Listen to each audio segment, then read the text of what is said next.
Yeah, so welcome to part two of the video. In this video, we're going to be looking at my interview the other day with Caulfield trainer Gemma Rielly. She had a horse go around yesterday called the Belle Jude, finished second in the race. It was a really nice run, came to line nicely. So this is just a little interview that I had with her on Friday about her horses and her plans for the future and her journey to becoming the trainer that she is today. So sit back and enjoy. It was a really great interview. Really appreciate Gemma for her time. And if you get the chance, have a look in the description. I've got her emails, and she's launching her new website, which she mentions in the interview soon. So I'll be posting links to all of her social media pages and things on there. So enjoy the interview, and thanks for tuning in. Okay, so Gemma, we saw Tarkula Diva go around in the 2-year-old showdown on Saturday. She set it on speed and ran quite an honest race. She finished 6th on that occasion. What did you think of the run, her first preparation of her race career?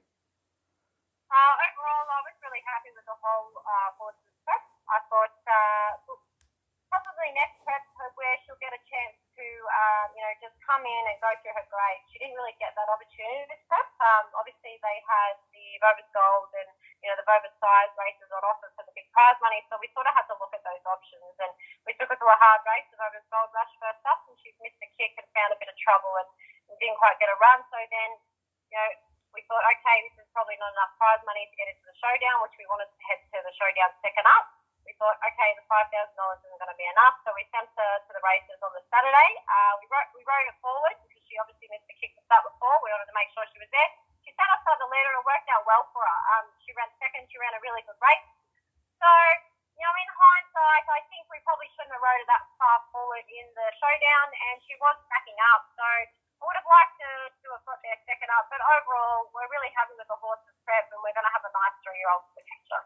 Yeah, so moving on to that, so she will now be obviously spelled. So you're planning on to now get a preparation ready for her as a 3-year-old?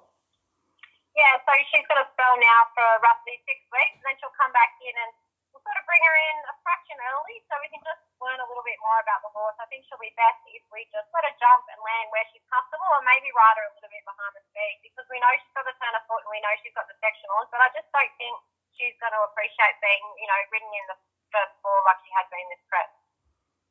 Yeah, no, that's fair. A horse that I'm sure is quite close to your heart is the Belle Jude. She's a very tough and honest mare. Was obviously a nice winner. 4 starts back at Sandown. She then obviously went to Flemington and Moonee Valley over the 2,000 metres in competitive races there.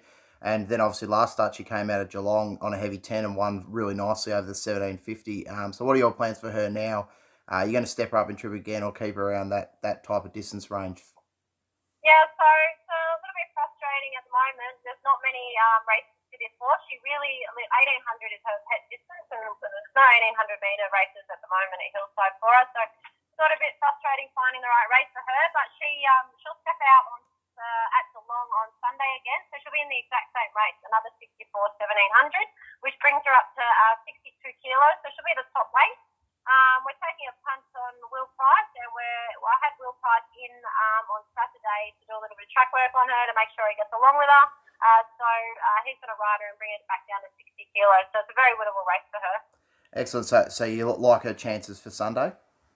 Yeah, I like her chances. It's a track that she really likes. She hasn't really done much wrong there. She won her first race there, a few placings, another win. And the distance, 1700, perfect. And it is forecast for a little bit of rain, so I'm not quite sure how much rain we'll get, but the softer the better, obviously. Yeah, 100%. I know you've also now got a couple of young horses coming into your ranks at your stable, including a Squamosa side colt out of Conjuice, who looks quite a nice type. How is he and your other young horses tracking along at the moment? Yeah, he's really good. So he just finished the breaking in process. Picked our deal down at Cranbourne, broke him in for me. And from the day that he hopped off the truck from Western Australia, he has been the ultimate professional. He's just sort of wide on his ears, very forward, athletic colt. Nothing's an issue, complete professional. Anything you ask him to do, he just does. So really happy with him. He broke in super time. I think it was under 5 weeks to have him broken in. He's just a super intelligent colt, and I expect to see him at the races sort of before December. He'll be a really early running horse. Oh, excellent. Well, we'll look forward to that horse stepping out in December. One other horse that I really want to touch base on is a horse that I believe has got quite a good story behind it, and it's the 6-year-old mare, Xenia. How did she come into your care? Yeah, so little Zenya, she's a little ripper. My friend Paul, he owns a property down in Pakenham. He's just a stable hand. I think he works for Luke Oliver at the moment. He used to work at Caulfield. Anyway, he had this random mare sitting in the paddock, and I was out there one day, and he needed to give it a wormer, and we went out there, and no one could sort of catch her to her feet and whatever, and we finally got her, and we thought, she's not the worst type of horse, and Paul decided to lease her. So at the time, she was a 5-year-old mare, unraced, untrialled, never galloped, just sort of got broken in as a young horse and put in the paddock, and she was a paddock ornament. Anyway, we brought her in, and I had a young fella riding for me at the time, Jack Pagona, who's an apprentice in the picnic races, and he'd been helping me out a fair bit, doing some afternoon works and riding for me. Anyway, she was really showing little on the track, like very, very little. The Belgique used to sort of beat her a furlong in gallops. Anyway, sent her to the trials, finished off screen, couldn't even finish with them. Said to the owner, look, she's really not showing much, but, I've got this fella here, he wants to get his picnic license, he's learning to be an apprentice, he'll ride it for free, would you like to bring it back in and take it to the picnic, like give or take, whatever.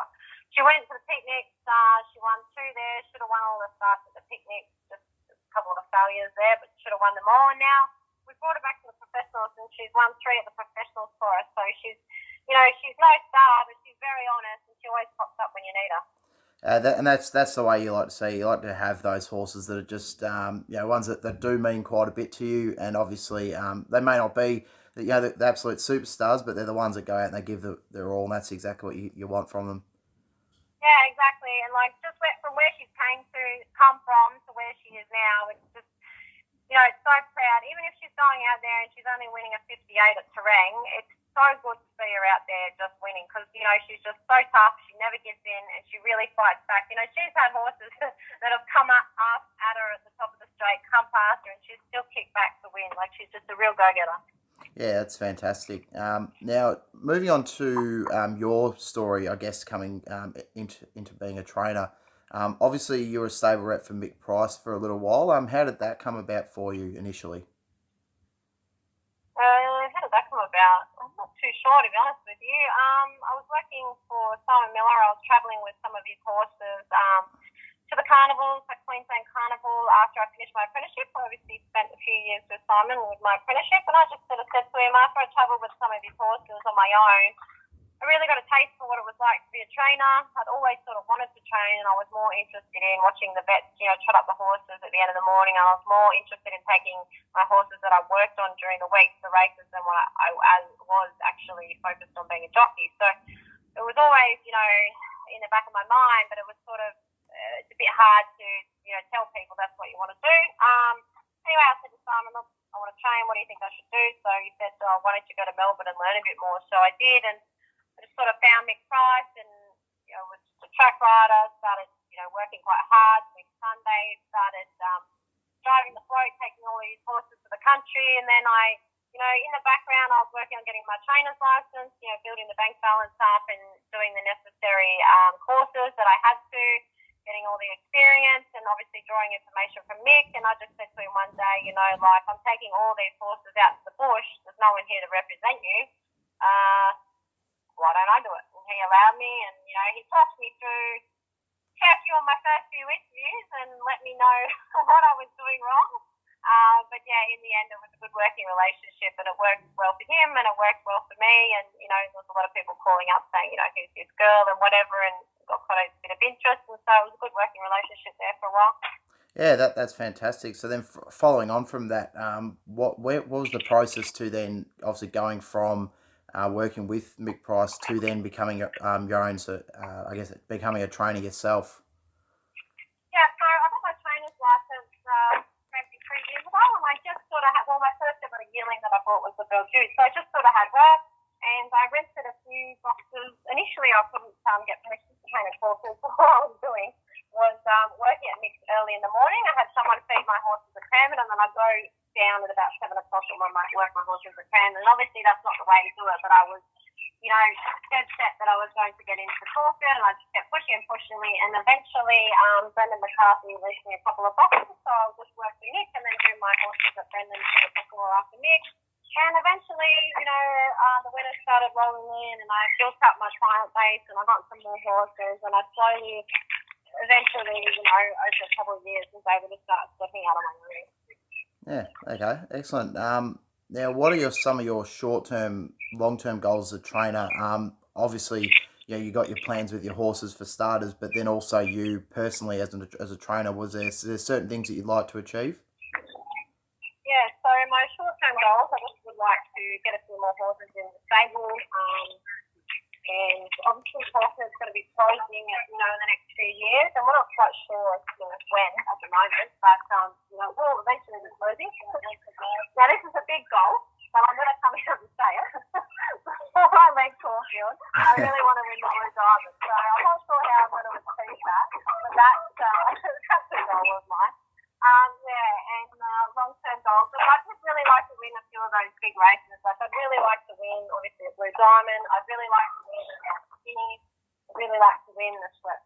There's a few sort of races that I want to kick off, and I would like to win. I'd eventually really like to get my own property. I really like to train out of home.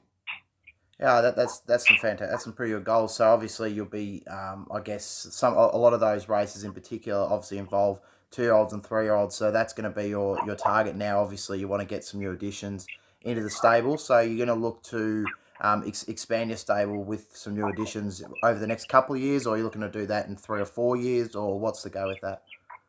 Yeah, well, eventually I'd probably really like to cap my numbers at 20. I'd really like to keep a good hold on sort of what I've got, and I'm quite hands-on. But yeah, look, I'm just in the process of doing it all. Like, the more the merrier, really. It's just really hard to sort of get out there, especially when you're just young and starting out. And then you've got to, you get a couple of new young horses in, but then you have, some of your older horses that either, aren't cutting it, or they get injured, or it's time for them to retire. So although you've got the new horses in, you've got the older horses going out. So it's sort of, finding the right number to not stress yourself financially, and also, sort of growing your team. So bit of a challenge, but we'll get there.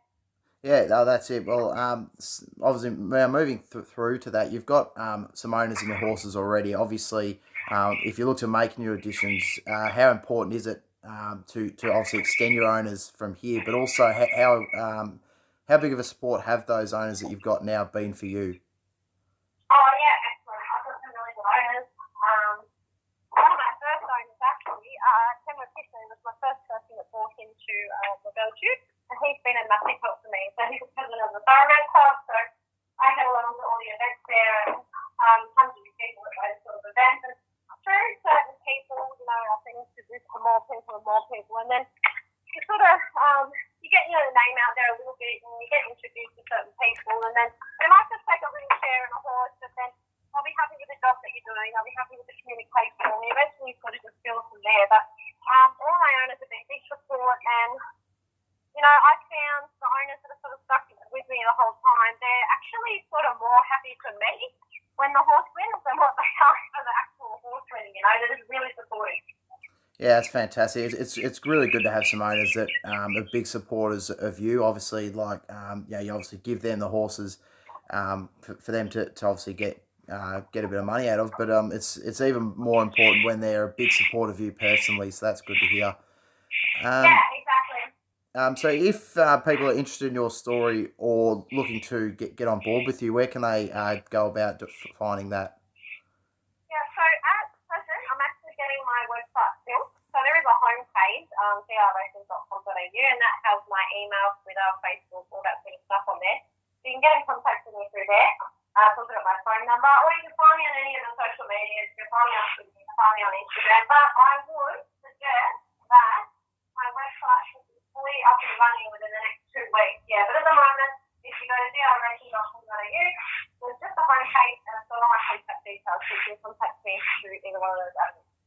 Oh, that's excellent. Oh, thank you so much for joining us. Really appreciate your time. Really great to hear your story and about some of your horses. Good luck with LaBelle Jude on Sunday at Geelong, and good luck with Takula Diva and some of the other young horses in the future. Thank you. No worries.